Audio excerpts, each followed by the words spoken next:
So good morning, everybody. This is Kiara Windrider. It's January 26th, 2024. And I would like to maybe share a little bit of an astrological perspective for this year and perhaps the next couple of years as well. Somehow 2024-25 feels tremendously important.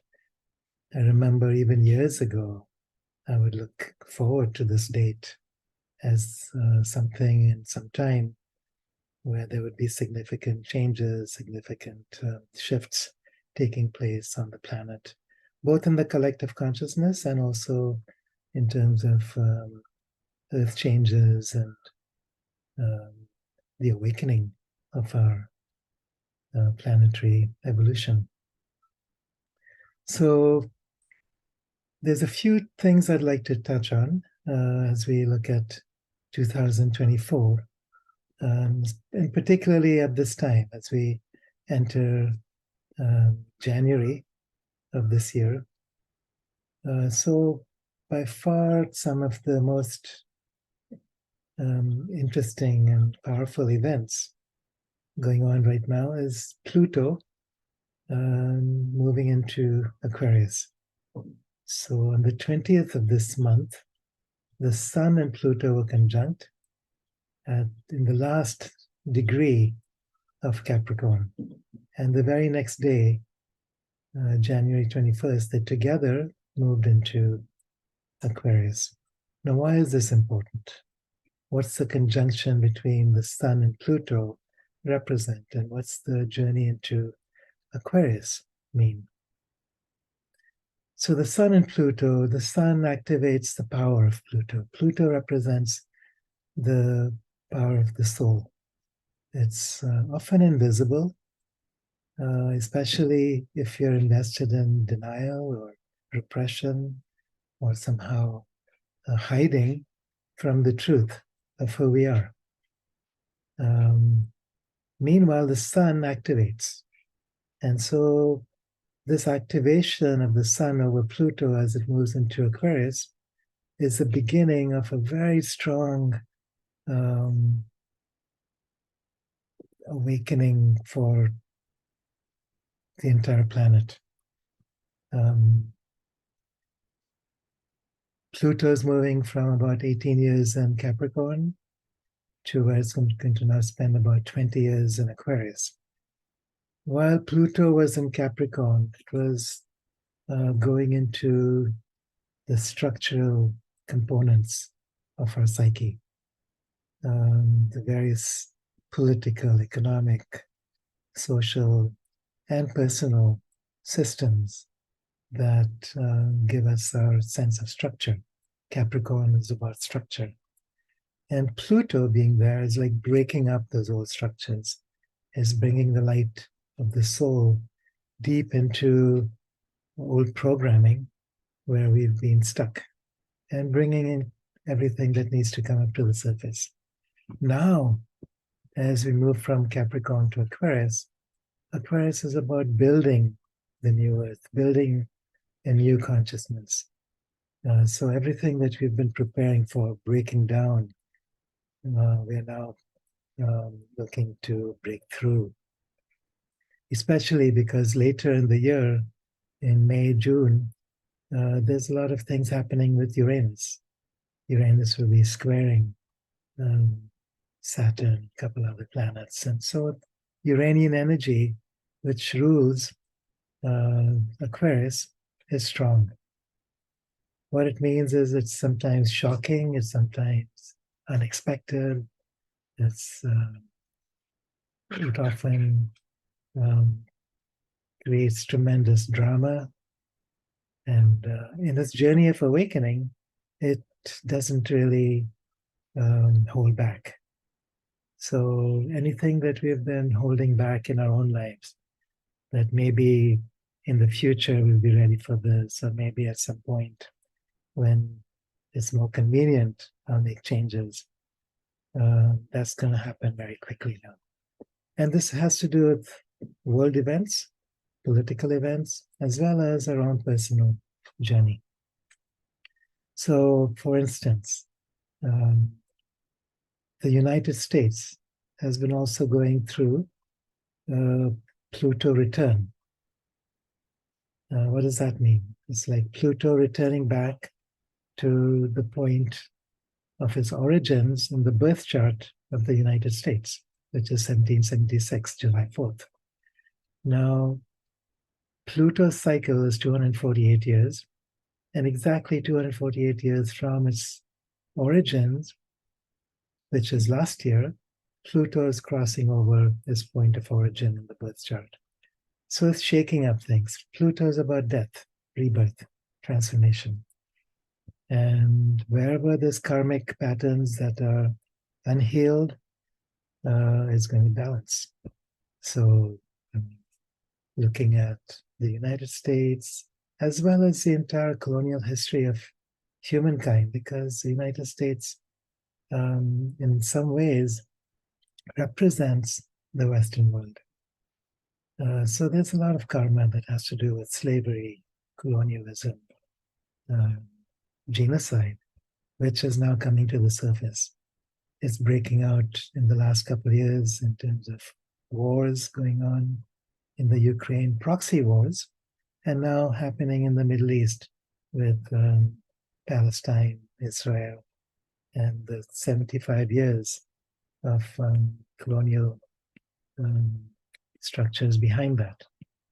So, since the Balfour Agreement, when Israel was given land carved out of Palestine by the British, who had no right to parcel out that land and displace the original inhabitants of that region. So 75 years later, that's become a huge point of conflict. What's happening from this point onwards? So what the energies are about is like a balancing of old energies that have to do with unconscious abuse of human rights, and so including what's been going on in the United States for the last couple hundred years with the confrontation of civil rights, of human rights, of women's rights, and so on. And now we're talking about earth rights. Do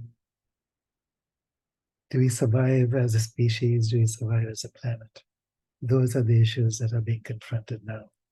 So as Pluto goes through Capricorn, Capricorn is also about connecting deeply with the earth, with the entire body of the earth, the soul of the earth, the emotional, mental, personality structures of the earth, which is a living system, it's a living being, just like we are.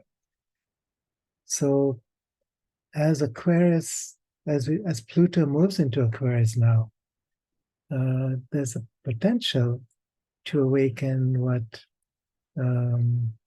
we've been calling the Aquarian age, the new earth consciousness within the collective, within our personal and planetary structures, within our governing systems, our political, economic, business models. So we can look for something entirely different. We can look for new ways of conducting ourselves. We can look for scientific revolutions, new inventions, moving out of an age which is based on fossil fuels, even moving out of a dependence on solar or wind power into something that has to do with free energy technologies, which Nikola Tesla and others have been promoting for a long time. So those are some of the things that we can expect. Artificial intelligence, what does that mean? Some of it has meant breaking away from the human divine blueprint and creating structures that have to do with artificial enhanced intelligence. Whether or not and how much of that succeeds, we don't know. But there's also the potential for an intelligence based on the patterns of the soul, new DNA potential for new activation within a human genome, what the new species is about. Many people refer to Homo luminous. This is the next human species, or Homo universalis. So some people, the theosophists, for instance, or the anthroposophists, refer to the sixth and the seventh root races. This is something I've been writing about also in my books. The last three of them, Isa, son of the sun, Miran, daughter of the moon, Elmira, child of the stars. It's about recognizing our journey out from the Kali Yuga, out from the ages of darkness, into something that is new. It's an evolutionary process that hasn't manifested yet. So we don't know what it will look like, but we can say that there's a tendency to see this in terms of rapidly changing structures, rapidly changing identities, who we are as a species, who we are as individuals, who we are as planetary beings will no longer look the same. Some people, like I have a friend, Bibhu Sen Mishra, who wrote a book called Yuga Shift, which just came out this year or last year. He talks about, he's been studying the Yuga cycle. Some of you may be familiar with this. It's a 24,000 year cycle that Sri Yukteswar made familiar. It has to do with the precessional cycle, and it also has to do with the cycle of density that the ancient rishis have been studying. It has to do with the journey of our sun around its twin star, which happens to be perhaps Sirius, and then together the two of them cycling around the center of the galaxy. Now that's an entirely different cycle. But the journey of our sun around its twin star takes 24,000 years. When our sun is closer to the galactic center, we're closer to an age of light, Satyuga. When our sun moves away from the galactic center and Sirius, or whichever twin star we happen to be referring to, comes towards the galactic center, then we are further away in an age of darkness. So these are natural cycles, ages of light following ages of darkness. Now we happen to be moving out from Kali Yuga into Dwapara Yuga. So these are successive ages, Kali Yuga, Dwapara Yuga, Treta Yuga, and then finally again, the age of light, Satyuga. So this transition from the age of darkness to the age of energy happens according to Bibhu Sen Mishra, March 21st, 2025, which is next year. So this time of transition isn't just a short-term cycle having to do with temporary astrological ages, but perhaps has to do with larger cycles known as the yugas. So humanity is preparing. There's a lot of indications that our species is undergoing a shift. Our genetic potential is going through changes. Our vibrational frequency is changing. And as these things happen, this is all in the realm of Aquarius. As Pluto moves through Aquarius, the next 20 years, from 2024, 25 to about 2040, 45, there'll be so much changing on this planet. I don't think we can even begin to imagine it. In my book, Gaia Luminous, I go into some details about different phenomenon, galactic, solar, planetary phenomenon. In this last book, Elmira, Child of the Stars, which is a fictionalized version of some of these things.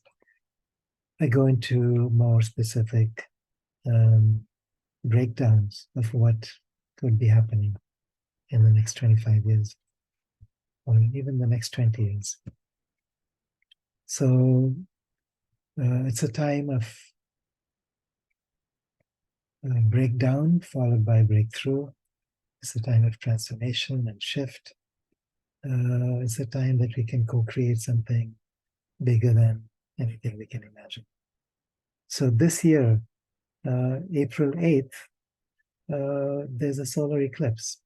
This solar eclipse will be visible throughout the United States, again, back to the United States, which is also going through its Pluto return.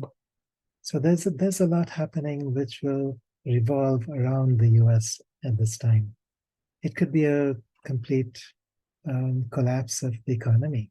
It could be political or military changes of some kind. We're getting ready for an election in November. What's likely to happen? So if we are looking at this transition of Pluto moving from Capricorn to Aquarius, this can be a blueprint for some of the things we can expect. Sudden, powerful, and deep transformations. So I'll end for now. We'll continue in future videos. And please feel free to contact me, Kiara, at eternaldoorway.com. My website is kiarawindrider.net. My YouTube channel is Kiara Windrider. I also have a channel on the Conscious Awakening Network called Age of Gaia. So please check that out as well. So blessings, all of you, as we enter into this new year. And may we grow in wisdom, power, love, and awareness.